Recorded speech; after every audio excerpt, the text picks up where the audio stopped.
Hey everybody, it's Lavender Town, and I hope you're somewhere cozy and safe because today I'm going to be reading and illustrating My Friend is a Plastic Surgery Monster, a creepypasta by Blue Mukgyul. If you are from South Korea or are familiar at all with the country, you've heard about the impossible to achieve beauty standards. A V-shaped face, double eyelids, big eyes, perfectly white and aligned teeth, a high nose bridge and a slim nose, scarily pale skin, skinny legs. Some people spend thousands trying to achieve this look. Others die for it on extensive surgeries. Looking good isn't just a matter of self-esteem, but social etiquette, as you're seen as lazy and even dirty because you can't take care of yourself. But I was lucky, you see. I already had most of the package naturally. I'd heard more than once from other people that they'd kill for my looks. But beauty comes at a price. If you're too pretty, kids bully you throughout your childhood.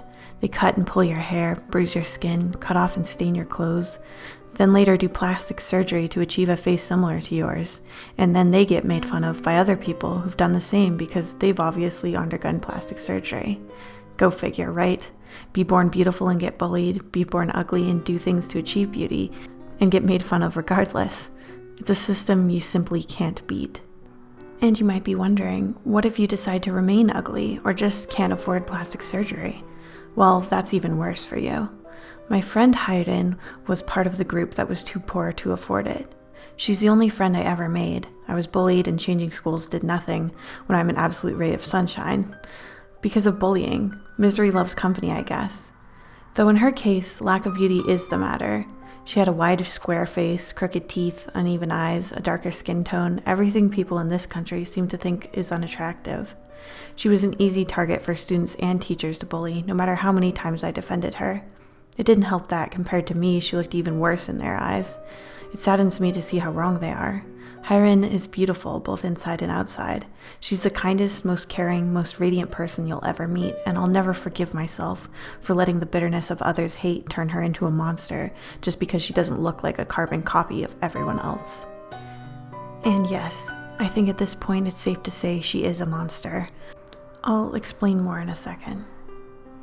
Since we were both high school seniors, we're close to the age most people get plastic surgery as graduation gifts, and the insecurity had been eating away at her more than ever since the school year started.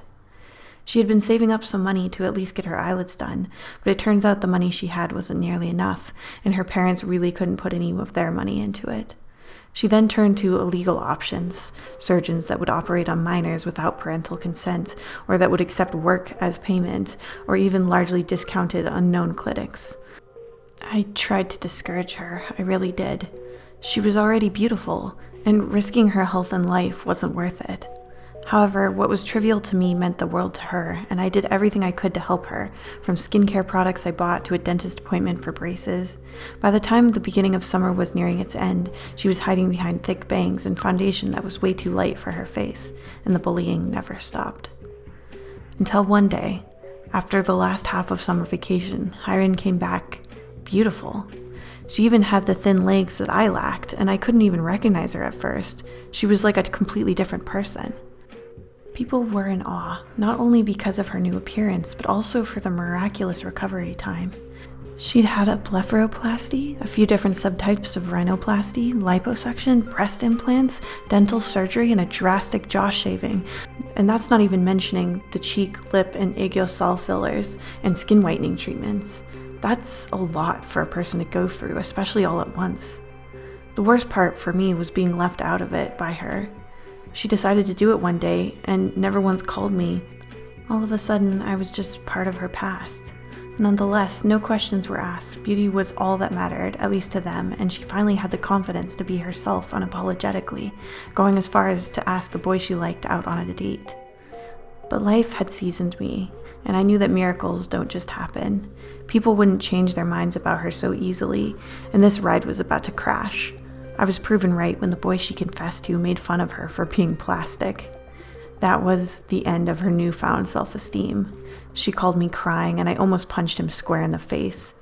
I tried to comfort her in every way I could until she asked me the question that prompted me to write this story. There's no way to win, is there? No matter how hard or how effortless it comes to you, it's never good enough. We roamed through the streets mindlessly that afternoon, talking about trivial things. We both knew there was an underlying issue we had to face, however. We tried to brush it off. Politeness, you know. Hurts more if you talk about it. We parted ways when it was past dusk, and these streets were already dark. I came back home and barely slept. Hiren decided she needed to do better with her appearance. The very next day, she came to school different than before. The results could be described as uncanny. You've heard of wax dolls, right? That's how she looked. The good characteristics were emphasized so much that she looked unreal in a bad way.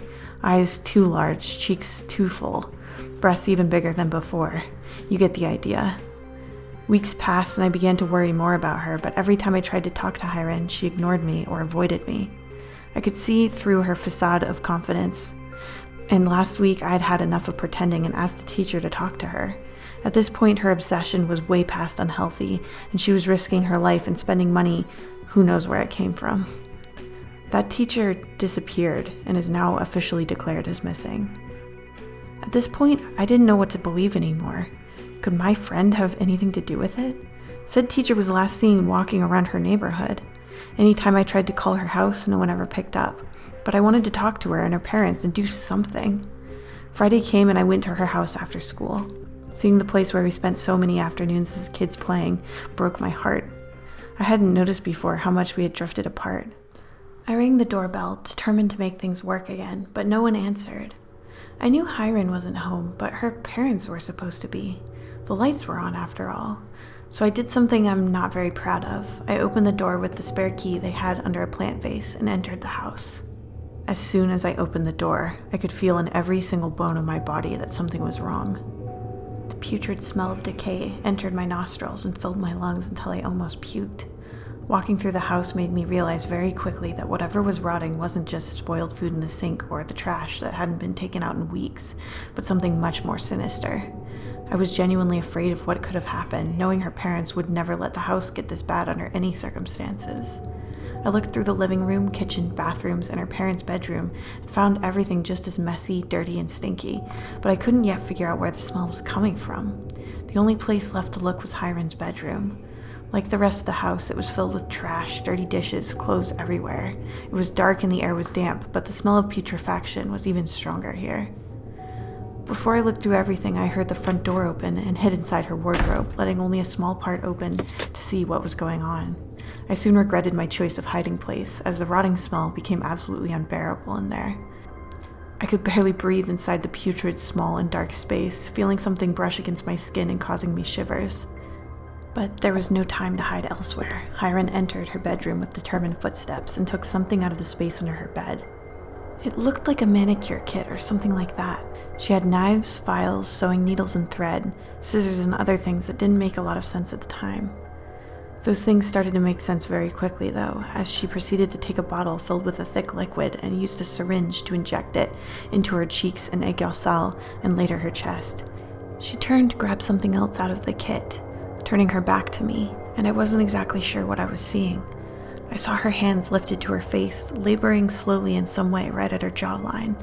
After a quiet moment, she put down what looked like a knife and got a nail file.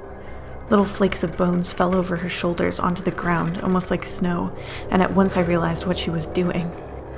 By the time she was done, her jaw was so thin, it was impossible that she still had enough strength to bite and chew food. She looked satisfied, though, and got needle and thread and started to sew the wound back closed. First her muscles, then her skin. Each time the needle went through her skin, crudely stitching it, it returned to normal as if there'd never been an incision, like magic. Suddenly there were no stitches, no blood, no scars, nothing at all, just smooth, ghostly white skin. Recoiling in revulsion, I nearly fell over, my feet stumbling over a body?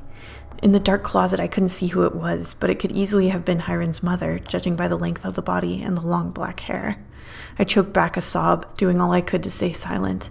My eyes traced the shadowy shapes in the closet with this new information, and the overwhelming smell of decay began to make sense. After a few hours, Hiren left for good, and I took enough courage to leave her wardrobe, running away from the house like a madwoman. I had seen something that had cursed my eyes forever. Even now, when I lie down to sleep, I can still see and hear her filing away her jawbone. It's a noise you can't forget, a sight you can't unsee. No matter how many showers I take, I can never really clean off the smell of the rotting corpse in her closet. I don't know what to do. I only know one thing. Hiren must be stopped. Whatever monster she became, I can't let her continue to exist like this. It's something I owe to the good, kind-hearted girl I was once friends with. I'm afraid that whatever humanity she had left is gone, and not even our years of friendship will be enough to protect me from her.